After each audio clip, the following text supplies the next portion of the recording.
नमस्कार, मैं धर्मेंद्र कुमार प्रगति क्लासेस के YouTube चैनल में सभी का बहुत बहुत स्वागत।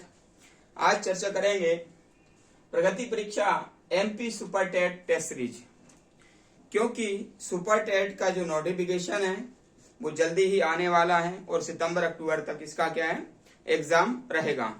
तो अभी से इसका मान लीजिए तैयारी करेंगे तभी ये कंप्लीट हो पाएगा। तो टेस्ट सीरीज के माध्यम से आपकी बहुत अच्छी तैयारी इसमें होने वाली है। प्रत्येक क्वेश्चन जो है इसका एक्सप्लेन करेंगे, जिससे कि पूरा क्राइटेरिया बनेगा क्वेश्चन का, और सारे क्वेश्चन वही लिए गए हैं जो कि एग्जाम में आ चुके हैं। ठीक है, तो आप चाहते हैं कि बहुत अच्छी आपकी तैयारी हो तो वीडियो को रेगुलर देखें और कमेंट्स करें, लाइक करें। शुरुआत करते हैं। सबसे पहला प्रश्न है, जेनेरा प्लांटेरम पुस्तक किससे संबंधित है? ठीक है, तो जेनेरा प्लांटेरम जो पुस्तक है वो कैरोलस लिनियस से संबंधित है। पहला क्वेश्चन है, ये कैरोलस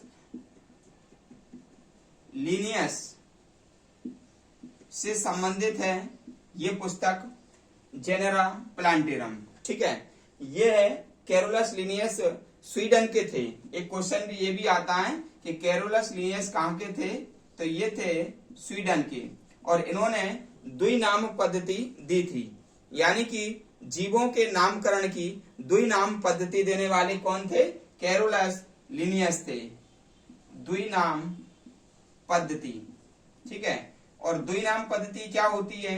द्विनाम पद्धति के अंतर्गत वंश प्लस जाति को मिलाकर उनका जीवों का जंतु वैज्ञानिक नाम और वानस्पतिक नाम को बनाया जाता है। ठीक है, तो ये कैरोलस लिनियस का जेनेरा प्लांटेरम पुस्तक उन्होंने दी। इसके अलावा भी कुछ अन्य पुस्तकें भी दी, मैं आपको बता देता हूं। कुछ अन्य पुस्तक हैं जैसे कि स्पीसीज प्लांटेरम,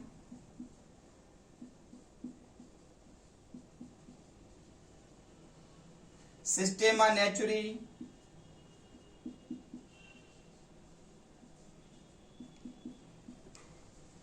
ठीक है, जेनेरा प्लांटेरम, फिलोसोफिया,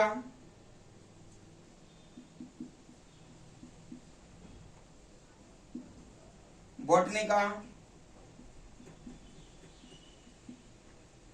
ठीक है, ये बुकें भी किसने दी? कैरोलस लिनियस ने दी। तो कभी भी प्रश्न आ जाएगा कि भाई कौन सी पुस्तक कैरोलस लिनियस की नहीं है। ठीक है, तो आपको याद करना है, जेनेरा प्लांटेरम है, स्पीसीज प्लांटेरम है, सिस्टेमा नेचुरी है, और फिलोसोफिया बॉटनिका है। फिर इसमें से प्रश्न ये भी पूछ सकते हैं कि किस पुस्तक में कैरोलस लिनियस ने द्विनाम पद्धति दी और किस पुस्तक में वर्गीकरण दिया। तो हमेशा ध्यान रख लेना, जो स्पीसीज प्लांटेरम है, ठीक है, जो स्पीसीज प्लांटेरम है इसमें उन्होंने द्विनाम पद्धति दी, द्विनाम पद्धति दी। ठीक है ना। और हमेशा ध्यान रखना, जो सिस्टेमा नेचुरी है तो उसमें उन्होंने वर्गीकरण को बताया है, वर्गीकरण को बताया है। तो ये भी चीजें आप याद रख लेना। ठीक है, देख लेते हैं। इसके बाद अगला प्रश्न है, जाति व उपजाति के बीच में कौन सी श्रेणी को क्या कहते हैं? ठीक है, तो देखो, जाति होती है,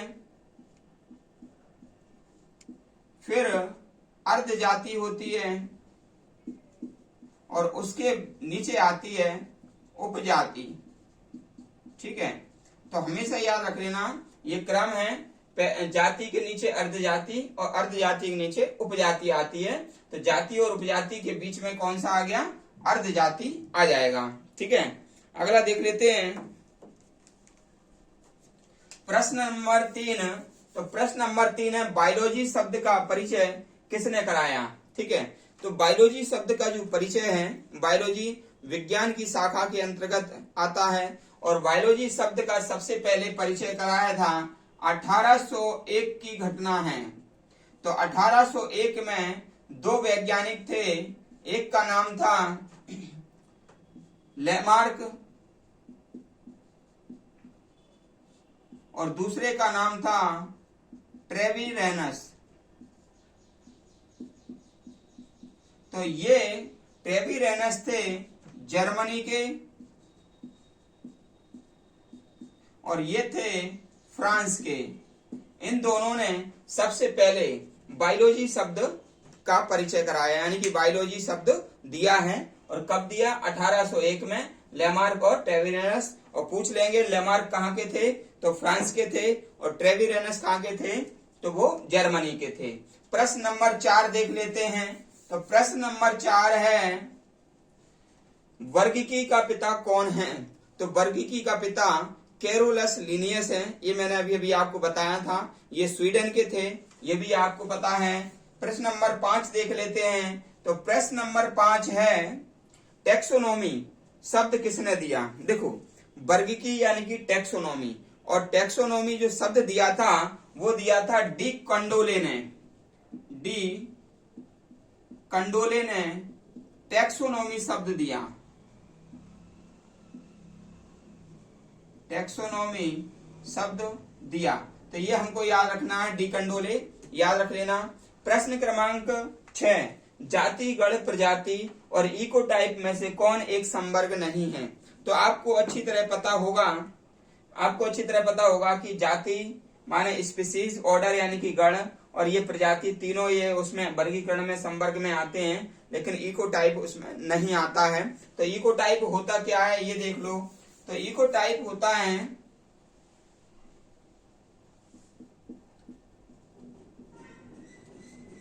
इकोटाइप जो होता है एक निश्चित भौगोलिक क्षेत्र में कुछ जो जनसंख्या है वो आनुवांशिक रूप से वहीं रहने के लिए, एक निश्चित वातावरण में रहने के लिए अनुकूलित होता है। तो उस निश्चित जनसंख्या को जो आनुवांशिक रूप से उसी भौगोलिक क्षेत्र में रहने के लिए अनुकूलित होता है उसको कहते हैं हम इकोटाइप। ठीक है। अगला है the families of flowering plants के लेखक कौन हैं? तो इसके जो लेखक हैं वो हैं हचिंसन। इसके लेखक कौन है? हचिंसन। ठीक है, ये याद कर लेना। The families of flowering plants के लेखक हचिंसन हैं। ठीक है। अगला देख लेते हैं प्रश्न नंबर 8। तो प्रश्न नंबर 8 कहता है, लिनियस ने द्विनाम पद्धति, द्विनामकरण की विचारधारा सर्वप्रथम किस पुस्तक में प्रकाशित की? ठीक है, तो स्पीसीज प्लांटेरम में उन्होंने की थी। स्पीसीज प्लांटेरम में उन्होंने द्विनाम पद्धति दी थी। ठीक है, ये देख लेना। 9 नंबर का क्वेश्चन है, स्पीसीज शब्द का चयन किसने किया? ठीक है, तो हमेशा ध्यान रखना, जैसे कि मानव का जो नाम है, मानव का जूलॉजिकल नेम है वो है होमो सैपियंस। Homo sapiens. ठीक है, तो होमो क्या हो जाएगा? इसमें वंश हो जाएगा, और ये क्या हो जाएगा? जाति हो जाएगा।